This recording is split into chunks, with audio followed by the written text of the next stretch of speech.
Cuidado con el Yankee Man, money, money, money man, fanático de la gaseosa y asesino internacional.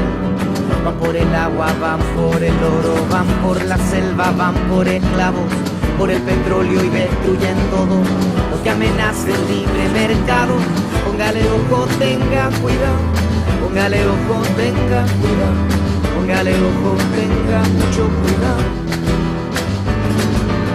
Póngale ojo, tenga cuidado, póngale ojo, tenga cuidado, póngale ojo, tenga mucho cuidado. Bienvenidos y bienvenidas a nuestra segunda emisión en vivo de nuestro programa Nuestra América. En el día de hoy abordaremos un tema que afecta a toda la región, el extractivismo. Como primera medida nos preguntaremos a qué se refiere el extractivismo y cómo nos afecta, y en segundo término nos preguntaremos sobre cuáles son las diferencias entre las medidas adoptadas por los gobiernos progresistas como Venezuela, Ecuador, Bolivia, Brasil, Argentina y Uruguay versus las políticas desarrolladas desde los países que desarrollan políticas netamente neoliberales como son México, Colombia, Perú y Chile. En esta oportunidad contamos con una entrevista que le realizamos al especialista Claudio Katz y para empezar los dejamos con nuestro Teleführer.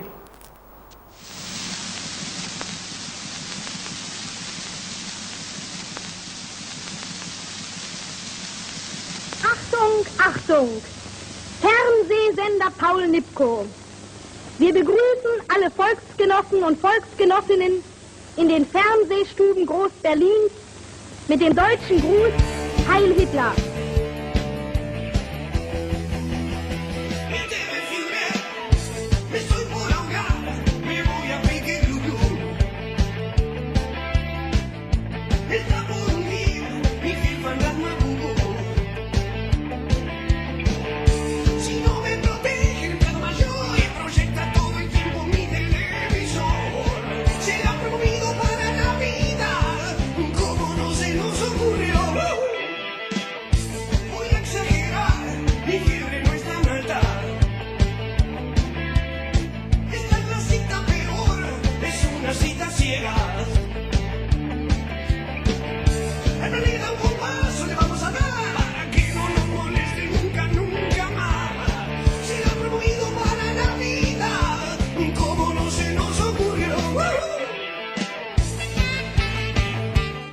Si ustedes se están planteando como los tigres latinoamericanos, esos países que creen en las condiciones del mercado, en las reglas del mercado, con estados reguladores, a diferencia de otros que se quedaron en las viejas ideologías del pasado, como el ALBA, por ejemplo. Mire, Claudia, somos países que tenemos una visión compartida con respecto al libre comercio. Creemos en que el libre comercio es una vía para potenciar el desarrollo de nuestros pueblos, para potenciar el comercio entre nuestros pueblos, para contribuir a la integración de nuestros pueblos. Suponemos que no tienen cabida, digamos, países que en este momento como que les propie ese es el mensaje, por ejemplo, al inversionista. ¿Tienen que cumplir esas características concretas que usted me ha explicado? Sí. Ayer nos entregaron el premio a la tercer mejor empresa para trabajar en la Argentina, a Monsanto Argentina. Y esto te lo cuento porque tiene que ver con lo que vos decís de la gente joven y los talentos. Sí. Y la gente joven que se está integrando en la compañía, gente que viene con valores nuevos, con ideas nuevas de querer colaborar y llegar a la comunidad desde el trabajo. Y muchísimos de los programas que se presentan son de gente joven que está en la fuerza de ventas en el campo, en la producción en el campo, y que son los que están en contacto con las comunidades y traen estos programas. Para compartir con ustedes una buena noticia, la noticia de que Lima ha sido considerada una de las ciudades más atractivas para hacer negocios en América Latina. Esto es una buena noticia considerando que hace unos cuantos años Lima no era una ciudad atractiva. Hace 20 años, y por experiencia propia les puedo contar de que nadie quería venir a Perú. La economía de Colombia, la forma como los negociantes trabajan en Colombia, los exportadores, de aquí en adelante tendrán una absoluta nueva visión de país, un nuevo reto grandísimo. Colombia entra así a ser parte del mercado más importante del mundo, el principal consumidor del mundo, que es Estados Unidos. Este acuerdo, de aquí en adelante, el comercio de Colombia, la historia de Colombia cambia, para bien o para mal. Ya contaron Ya contaron más de 50 votos a favor, más de 51 votos a favor, que era lo que necesitábamos. Entonces, se anota una victoria. En un periodo en el que las inversiones extranjeras se están reduciendo debido a la crisis económica, los inversores se irán a los países más seguros. Los países latinoamericanos tendrán que volverse más amigables con el mundo empresarial y más competitivos a nivel internacional para atraer inversiones extranjeras. Eso podría ayudar a enfrentar de mejor manera los periodos de trastornos económicos como los actuales.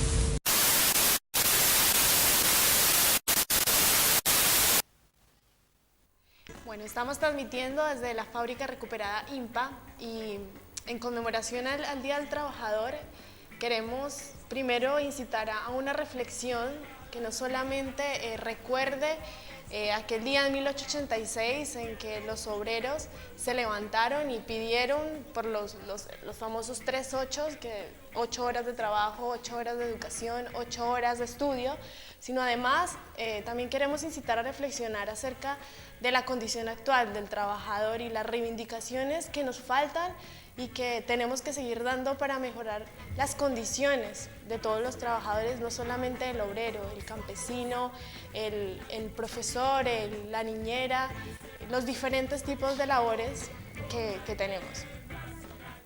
Bueno, y para entrar en tema en este programa que hemos dado en titular como Extractivismo, una vía del socialismo, vamos a empezar con una breve entrevista, una primera parte de la entrevista a Claudio Katz, el especialista que tenemos para esta ocasión.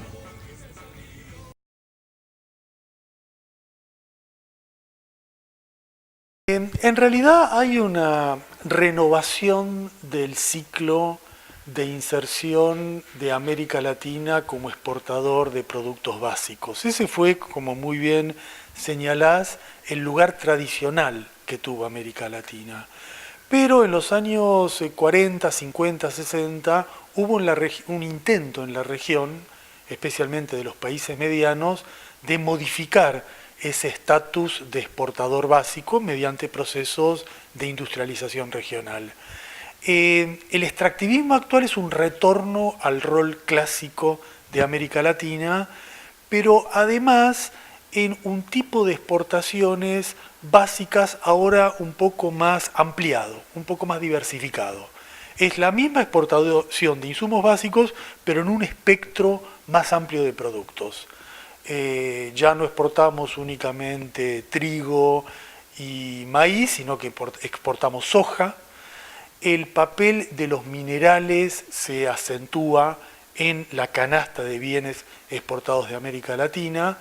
Es decir, volvemos a lo de siempre, pero con una escala de modernización mayor de estos productos, con una penetración de capitales transnacionales mayor y con una asociación de las clases dominantes regionales también superior. Es lo que muchos autores denominan el modelo extractivista exportador, que es una denominación más contemporánea. Es interesante la denominación porque habla de los efectos ambientales que tiene este modelo que en el pasado tenía escasa atención, ¿no? El modelo actual tiene efectos sobre el medio ambiente mucho más explícitos, mucho más nítidos. La soja o la exportación de productos ligados a la agroexportación se hace con instrumentos genéticos que tienen efectos sobre el medio ambiente y sobre el ser humano desconocidos, pero potencialmente gravísimos. Y la minería tiene una escala de minería a cielo abierto. Ya no es la vieja minería de un socavón, donde se extraía en forma acotada un mineral definido, sino que ahora es el modelo de minería a cielo abierto, que significa explotar, dinamitar una montaña entera, para después, con un proceso de ácidos, de agua, extraer los minerales. Bueno, y el efecto destructivo de esto está a la vista. No requiere ningún tipo de investigación ulterior. Basta ir a los lugares donde se destruye a una escala inédita el medio ambiente para notar el efecto que esto tiene sobre el deterioro, especialmente del agua y del cultivo. Entonces genera una desertificación ulterior de zonas claves, implica el deterioro del agua. No hay que olvidar que América del Sur es uno de los grandes reservorios de agua a nivel internacional. Entonces el concepto extractivismo exportador es un concepto interesante e incluso es más explícito que otras denominaciones, por ejemplo, reprimarización o desindustrialización, que hablan más del efecto que de la modalidad. Es un modelo general de América Latina donde, como tú preguntabas, la exportación tradicional, la agroexportación tradicional ahora está complementada con agroexportaciones más conectadas con el circuito de consumo internacional. Por ejemplo, flores en Colombia, cultivos de invierno en Centroamérica. Es decir, hay una conexión más directa del insumo básico exportado con la cadena productiva global que manejan las empresas transnacionales. Póngale ojo, tenga cuidado, póngale ojo, tenga mucho cuidado. Bueno, y cuando hablamos del modelo extractivista nos estamos refiriendo a parámetros que se están enfrentando actualmente debido a expectativas para la acumulación más rápida de capital, basados sobre la explotación de los recursos naturales y que son en parte no renovables, como podría ser el petróleo, el gas, y con la expansión de fronteras de capital hacia territorios que antes no eran considerados, alterando de manera drástica los ecosistemas y las poblaciones humanas que los habitan. En el extractivismo podemos decir que los principales causantes de la dramática situación por la que estamos siendo atravesados se debe en primera instancia a los gobiernos que permiten que se hagan este tipo de políticas y en segunda instancia a las clases dominantes de los países, especialmente los países considerados del sur, que permiten que se hagan sobreexplotaciones en sus territorios. Un aspecto fundamental acá tiene que ver con la seguridad, lo que consideramos como la seguridad nacional, que si bien ya para la época de la Guerra Fría hablamos de una seguridad nacional en contra del comunismo, a partir de 1990, con el Consenso de Washington, va a surgir una denominación de la seguridad estatal y nacional para la defensa de los recursos naturales, lo cual ha traído nefastas consecuencias para los pobladores que son criminalizados, al igual que los movimientos sociales que trabajan en defensa de los bienes comunes. Adicionalmente, como lo venía diciendo, hay un problema con estos gobiernos que permiten que se exploten nuestros territorios. Pero esto no es ajeno a políticas internacionales que responden a modelos del Fondo Monetario Internacional y el Banco Mundial, que buscan, por medio de la presión de pago de deuda externa, que paguemos con biodiversidad y recursos no renovables. Una de las consecuencias nefastas es la desterritorialización de campesinos, el robo de sus tierras, y vamos a entrar a analizar más estos fenómenos que generan las transnacionales. Claro, bueno, esta forma de lucro económico trae, podríamos decir que 3 tipos de consecuencias: a nivel ambiental, a nivel social y por ende a nivel cultural. En primera medida, a nivel ambiental, hay diferentes modos de explotación. Una podría ser la minería a cielo abierto, la cual en primera medida hace una destrucción total del suelo y del subsuelo, y posteriormente, verticalmente, se insertan en la tierra una especie de tubos, los cuales transportan un líquido que tiene más o menos 600 químicos tóxicos, que posteriormente contaminan no solo el agua, sino también contaminan y dañan los suelos y por ende también la atmósfera. Hay otro tipo también de extracción, que es el fracking, que también podemos observar que hace poco fue un tema de discusión en Argentina, con el aval del gobierno de Cristina, con respecto a la industria de Chevron en Vaca Muerta.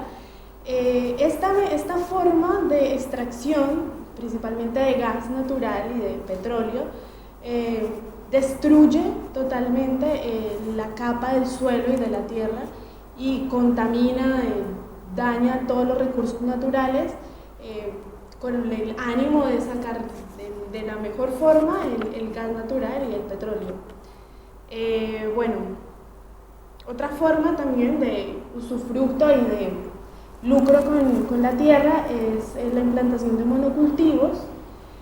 Por medio de la implantación de monocultivos lo que se permite es extraer gran cantidad de recursos naturales, como lo fue un caso en el Chocó, en Colombia, con la implantación de la planta que se llama la palma aceitera, mal conocida como palma africana. Exactamente. Lo que permitía este tipo de planta es la extracción de aceite. Para hacer esto, las multinacionales y las transnacionales hicieron un acuerdo con el gobierno, por medio del cual el gobierno avaló la destitución de tierras a las poblaciones que se encontraban en esos territorios, que en su mayoría eran afrodescendientes y en su minoría campesinos. Se les despojan sus tierras, son expropiados y particularmente con el uso de la fuerza paramilitar, y son despojados y bueno, esta es la forma en que también los estados ceden ante las transnacionales y sus intereses económicos, y bueno, trae grandes consecuencias a las poblaciones, como lo vimos en el Chocó. Sí, yo creo que por ejemplo ese tema de la violencia o el recurso de la violencia para el despojo de la tierra es un tema recurrente, digamos, en los métodos de extracción siempre de los recursos, los bienes comunes o en general lo que han sido las riquezas de nuestro continente. Recuérdese, de los tiempos de la colonia hasta nuestros días. Pero ¿qué cambió entre todo ese tiempo? Digamos, entre el viejo extractivismo que extraía recursos de las minas, que luego se instaló en el latifundio y que ahora lo que hace es intervenir con tecnologías mucho más desarrolladas a una escala muchísimo mayor y con un impacto medioambiental mucho más fuerte. A su vez, implementando una serie de cosas que digo, para resumir un poquito las dos posiciones que estábamos presentando recientemente, ¿no?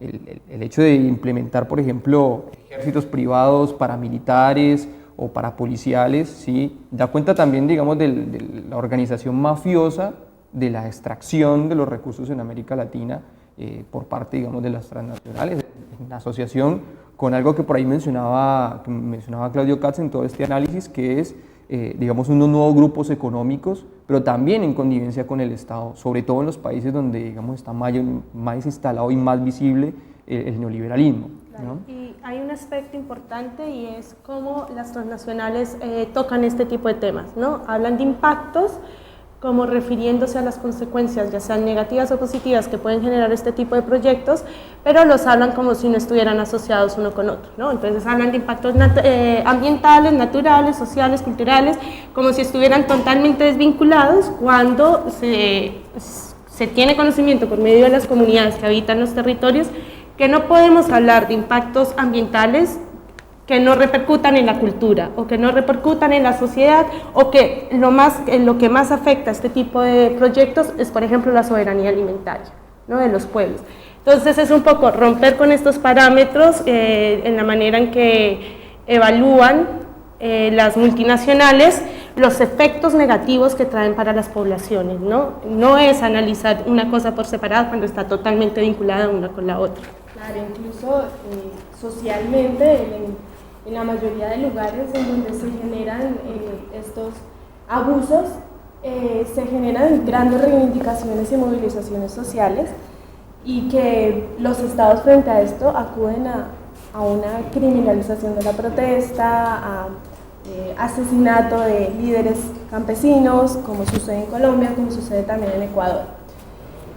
Bueno, más adelante seguiremos profundizando un poco más acerca del extractivismo. Ahora vamos a una pausa.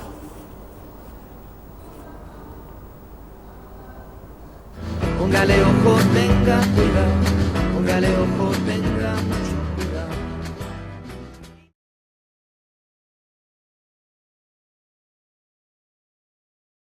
Mira, el Banco Mundial, el Fondo Monetario Internacional, las agencias de los organismos internacionales son los que diseñan los planes estratégicos. En primer lugar, son los que definen el plan general para toda la región.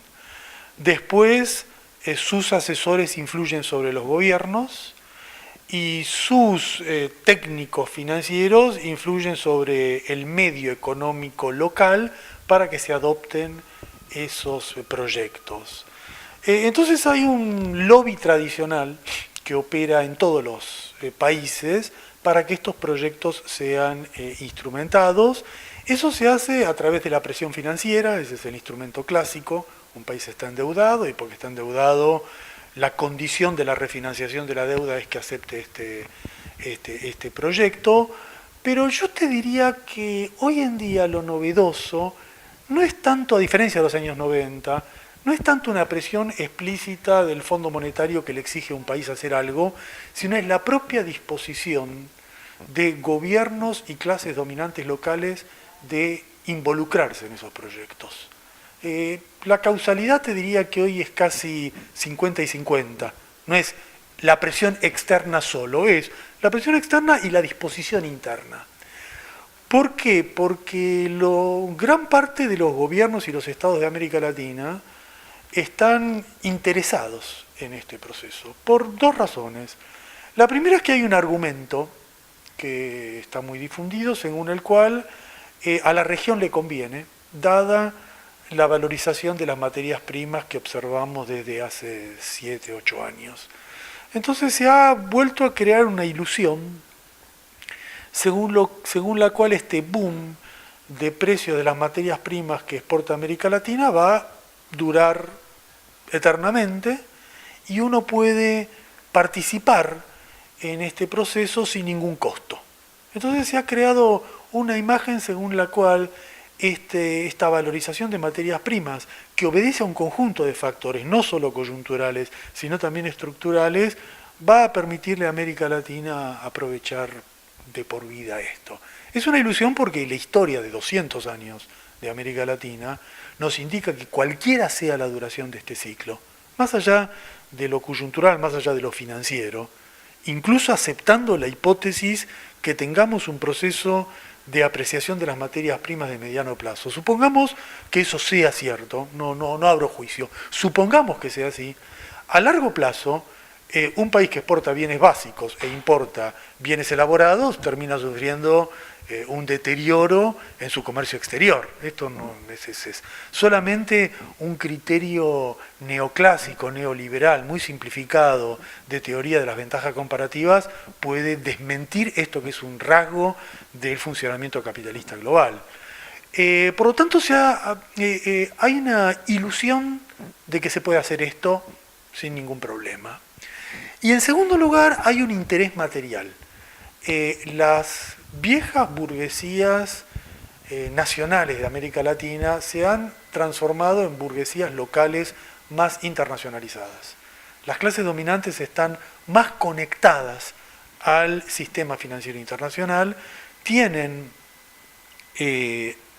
estrategias compartidas con las grandes corporaciones internacionales y por lo tanto hay un interés directo. Ya no son solo las viejas oligarquías exportadoras, es un conjunto de grupos financieros estructurales de las clases dominantes de América Latina que participan en este proceso. Póngale ojo, tenga cuidado, póngale ojo, tenga mucho cuidado. Veíamos entonces la clara explicación que hacía Claudio Katz sobre el tema, ¿no? En este caso tomaban dos puntos. El primero, que hablaba sobre, más allá de la presión que podían hacer los organismos multilaterales como el Banco Mundial, el Banco Interamericano de Desarrollo, el Fondo Monetario Internacional, que imprimieron o dirigieron las políticas económicas de los años 90, dice que actualmente hay también una disposición de los gobiernos, sobre todo los neoliberales, en que entren las transnacionales y que se transnacionalicen las economías latinoamericanas, es decir, que casi que sigan conservando ese rol subdesarrollado, de enclave y a su vez dependiente frente a las economías más desarrolladas, industrializadas, los centros económicos mundiales, básicamente como para irlo aterrizando por ese lado.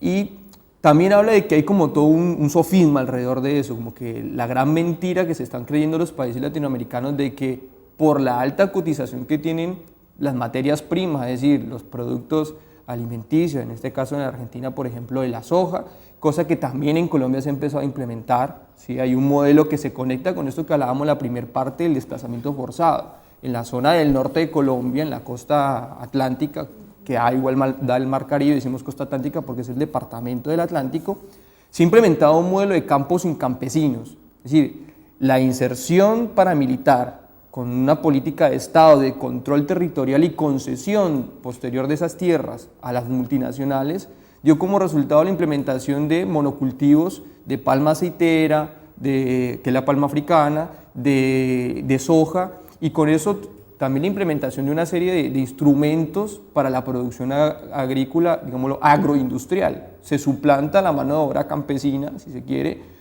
que a su vez lo que hace es, digamos, desarticular las redes de asociación campesina, las redes de organización del campesinado, los sectores rurales, y quedan pequeños labriegos, digamos, dispersos en esa zona, pero sobre todo con una política agraria concentrada en el monocultivo.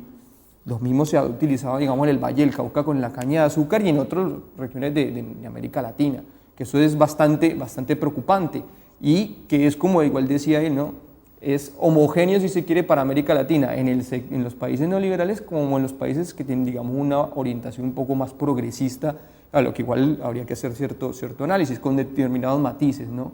Y hay que enfatizar las consecuencias nefastas para las poblaciones. No en vano, esta semana en Colombia se está viviendo el paro agrario nacional, popular y étnico, y es precisamente, mientras que Colombia era un productor de alimentos, hoy está importando la mayoría de alimentos. Los campesinos están vendiendo muy baratos, a precios irrisorios, sus cosechas, y esto va a afectar la soberanía alimentaria colombiana. Era un país agrícola, una despensa agrícola grande, de productos como arroz, que lo importamos café. Cuando Bogotá, ciudades como Bogotá, Medellín, Cali están siendo arrasadas por todos estos campesinos que están siendo desplazados a la fuerza, por las fuerzas paramilitares, entonces hay que pensar hasta dónde realmente estas políticas que dicen que van a traer desarrollo y progreso para nuestras naciones, lo que hacen es volver miserables nuestras naciones, más de lo que ya están, y cómo van a arrasar con una cultura campesina, ¿no? con unos métodos de trabajo, una forma de cultivar la tierra, que ha sido, como lo decía Cristian al principio del programa, ha sido una constante desde la época de la colonia. Desde la época de la colonia, América Latina, hemos visto cómo se ha especializado cada país en un tipo de producto y está importando una serie de productos que para cierta clase social, no necesariamente para todo, de esas importaciones se está beneficiando la mayoría de la población. Entonces es interesante cómo desmitificar estas ideas instaladas desde los medios de comunicación hegemónicos hasta las ideas que se implantan desde los gobiernos y las políticas públicas y económicas para cada uno de nuestros países. Sí, hay un dato que también que como que es un agravante más que por ahí mencionaba Claudio, y es el tema de cómo eso básicamente deteriora la economía, el comercio exterior que él llamaba, ¿no? Hay toda una cosa que no solamente va por el lado de Colombia, va por el lado de Perú y va por el lado de Chile también, va por el lado de Ecuador, ahora Paraguay, y no es casual que entre todo eso se esté generando todo un bloque dentro de la Alianza del Pacífico, es decir, el pedido de Paraguay de entrar a la Alianza del Pacífico, así mismo como Honduras, que también están, digamos, en ese tratado. Que es simplemente, esas son las patadas de ahogado que trata de hacer, digamos, ese campo que conservó, ese sector de alianzas que conservaron los Estados Unidos cuando se les cayó el ALCA.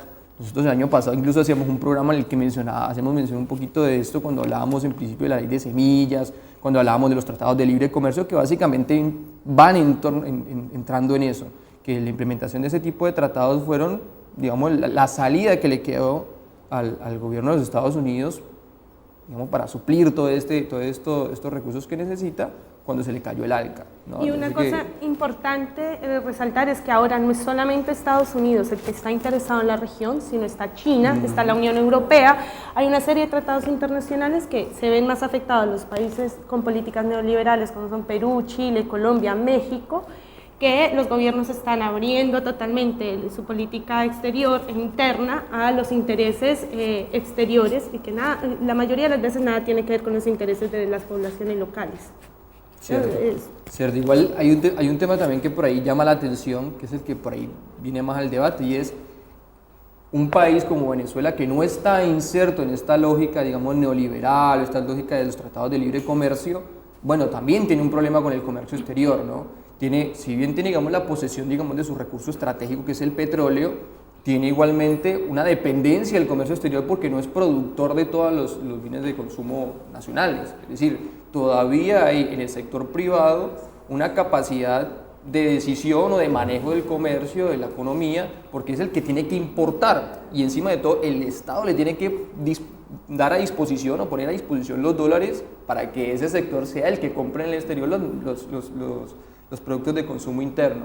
Y ahí se empieza a desenvolver toda esa rueda de la especulación que ya hemos venido, digamos, trabajando, que fue por ahí un tema que quedó colgado la semana pasada, ¿sí? O el programa pasado, pero contribuye a eso, o sea, la herramienta que tiene, digamos, el sector privado, que es básicamente el que está aliado con la derecha en Venezuela, es que son los que compran las mercancías en el exterior y son los que tienen la posibilidad de acapararlos para aumentar los precios y especular sobre eso. Y hay una cosa que es importante recordar y es toda la tradición petrolera que tiene Venezuela, como la enfermedad holandesa y como todo el problema que genera la producción de un solo producto, en el caso venezolano, el petróleo, genera un desabastecimiento en la agricultura y eso hace que Venezuela tenga que estar supeditado muchas veces, por ejemplo, a políticas colombianas, ¿no? Como el paro agrario pasado, que no podía directamente decir estamos apoyando a los campesinados porque recibe alimentos de Colombia. Entonces es ver los efectos que trae implementar políticas económicas a partir de un solo producto. Claro. Yo creo que ahí, además de todo, está el tema digamos, de la renta petrolera, ¿no? Que es, digamos, un sector extractivo, pero ahí hay una particularidad que yo creo que estaríamos por desarrollar en la última parte, que ahora lo que vamos a hacer es ver el siguiente bloque de la entrevista que tenemos con Claudio Katz para ir, digamos, ya a la última parte del desarrollo de este tema.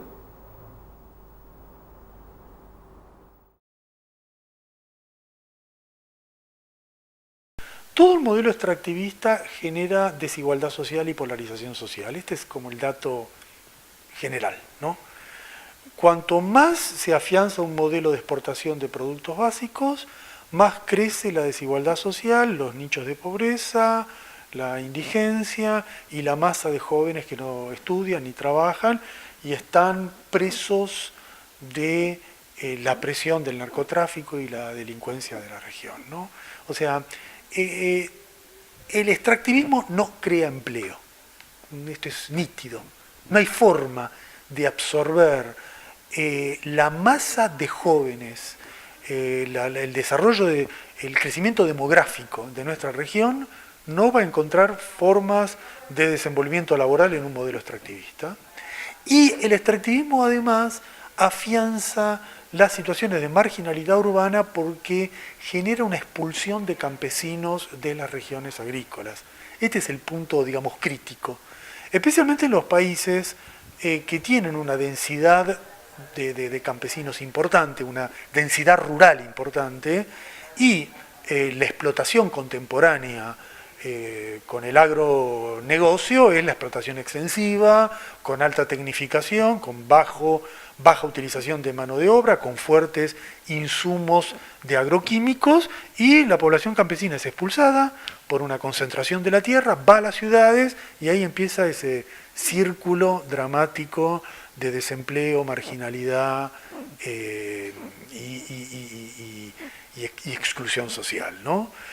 Entonces, yo creo que tenemos esta combinación dramática en el plano social, y lo que tú mencionas específicamente es la pérdida de lo que tradicionalmente se llama la seguridad alimenticia de nuestros países, porque en algunos casos se va produciendo una especialización muy nociva de la estructura productiva, según la cual exportamos un tipo de alimentos tipo soja y nos vemos obligados a importar alimentos básicos. Esto no es tan nítido en Sudamérica, es más dramático en Centroamérica, de países que están dependiendo de la importación de alimentos cuando eran tradicionales países que autoabastecían a su población. O sea, hay un caso que es una tragedia máxima de América Latina, que es Haití, que era un país que históricamente podía alimentar a la población y hoy depende de la beneficencia internacional para la subsistencia básica de sus habitantes.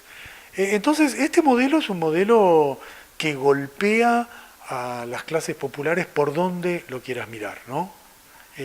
Y esta es una conclusión importante porque más allá de lo que ocurra con los precios de las materias primas, más allá de que se mantengan altas o bajen, este modelo económico genera desigualdad social en los dos escenarios.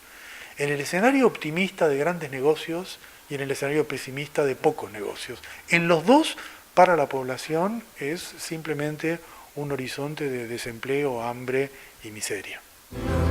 Póngale ojo, tenga cuidado, póngale ojo, tenga mucho cuidado.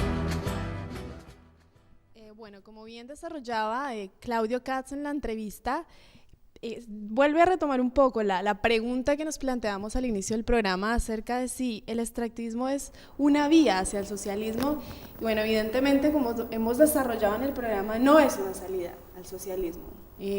Incluso me atrevería a plantear que es un proceso en el que justamente los países latinoamericanos volvemos a estar en una posición de reprimarización, volvemos a estar en una división internacional del trabajo en la que seguimos siendo exportadores de materias primas, pero que en realidad la mayor ganancia obtenida por esto se la llevan otros países, empresas transnacionales, como lo hemos venido desarrollando. O sea, la idea de la pregunta tan sugerente igual pone, digamos, varios puntos de debate por ahí, según lo que más o menos veníamos conversando.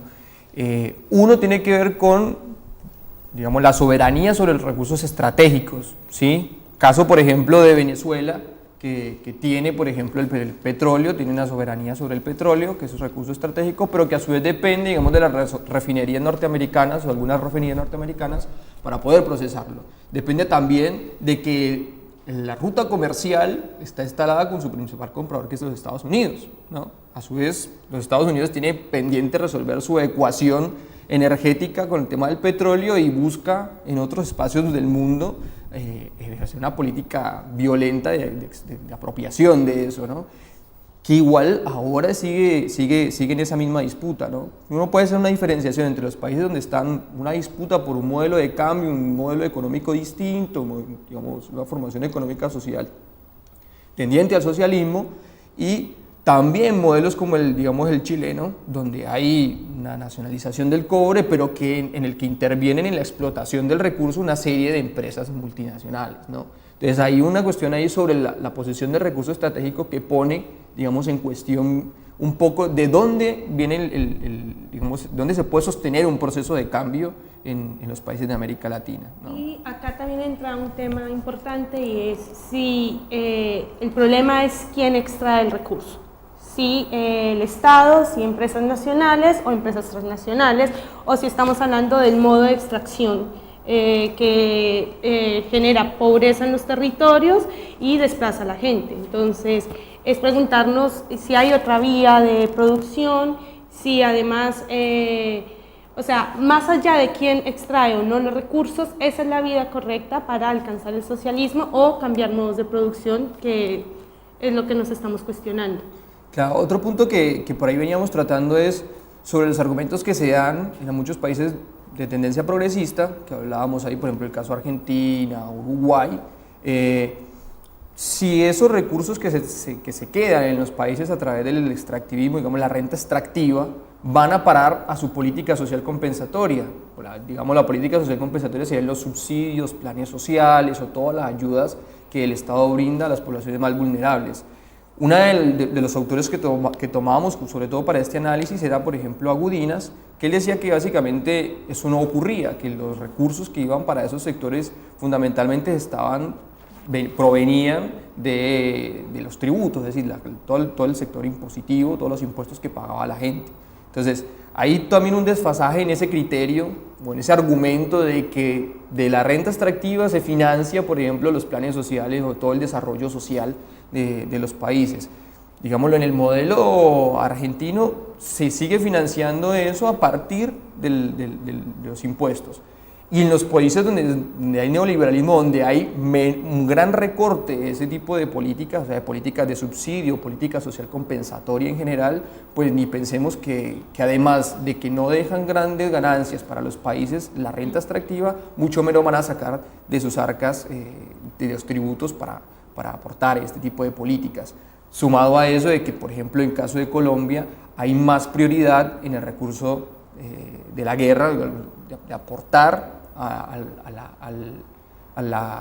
sector militar que a la política social, ¿no? Eso como por tenerlo también ahí.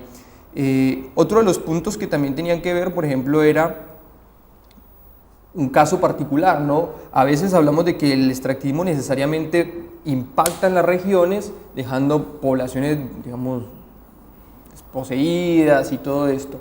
Pero analizamos, por ejemplo, el caso de San Juan en la Argentina, donde lo que hizo fue activar un poco la economía a través de la creación de sectores privados locales, ¿sí? Que de todos modos tampoco aporta al desarrollo, digamos, lo social, sino que aporta al desarrollo de un sector privado, ¿sí? En clave de la cadena extractiva, básicamente. Entonces se empiezan a generar pequeñas empresas, muchas de ellas también de capital transnacional o incentivadas por ese mismo capital transnacional, pero que en definitiva tampoco desarrollan una política social duradera. Es decir, cuando termine el ciclo de extracción o cuando las materias primas de estos sectores que se extraen bajen su cotización internacional, ¿qué va a pasar con estas regiones? Es decir, no hay un plan de estabilidad que garantice por ahí que de ahí puede partir una base de cambio a los procesos futuros. Otro de los debates que entrábamos sobre el tema de Venezuela particularmente es, bueno, Venezuela tiene que resolver de alguna manera su cuestión de la producción nacional, sobre todo, ¿no? No dejar de depender de la renta petrolera implica también superar todos los déficits que tiene el resto de la política agroalimentaria, en el caso, digamos, de la producción agrícola y los bienes de consumo locales, ¿sí? Que si bien afectaría un poco la economía colombiana, también tiene que pensarse de que tiene que haber una alianza, digámoslo, latinoamericana que rompa esa cadena global, digamos, del enlace comercial de extractivos, ¿no? Básicamente.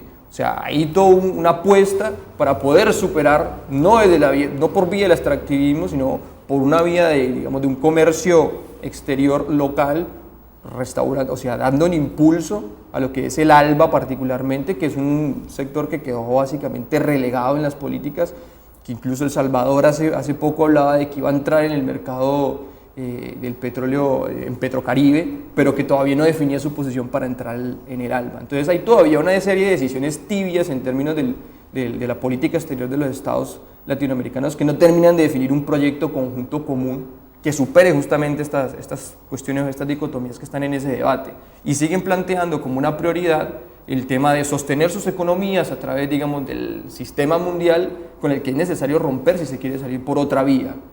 Y eso para los países progres, pero digamos, en los países que se vende esta política como desarrollo, como que va a ayudar a salir de la pobreza, uno de los mitos es que las multinacionales o las transnacionales generan empleo.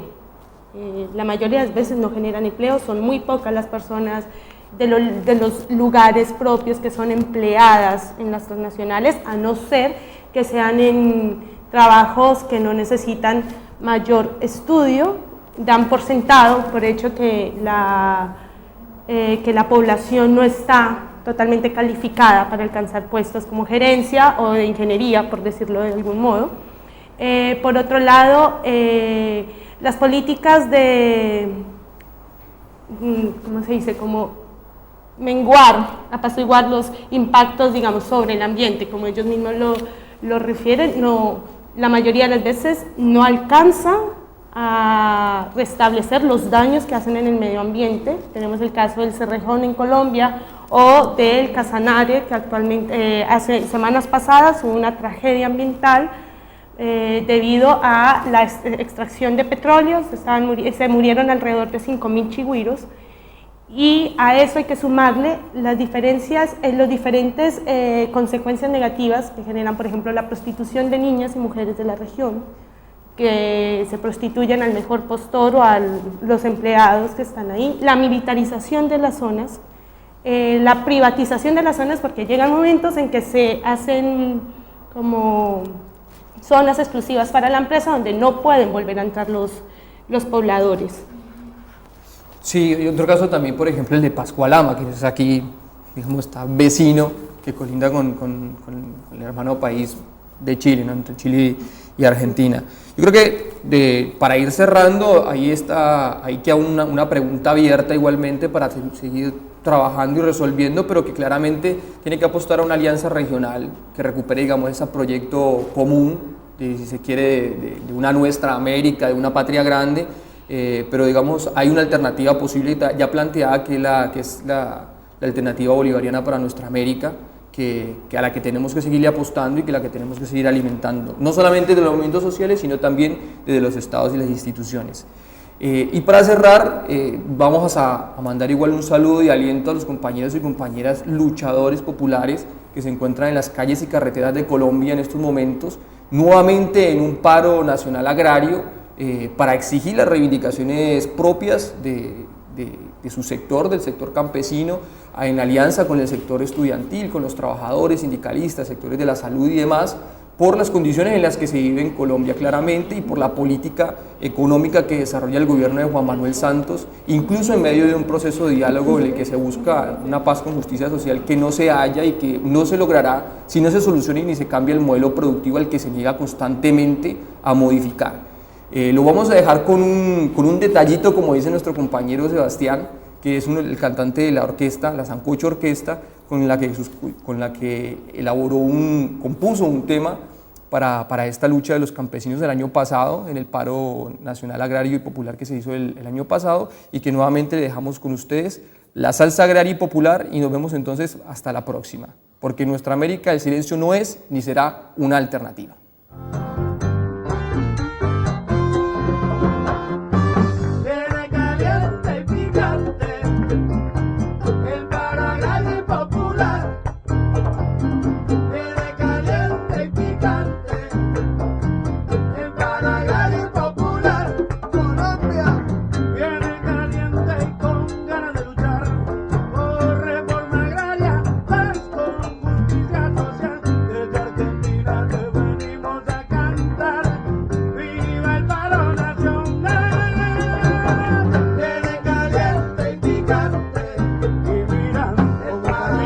Popular, ay,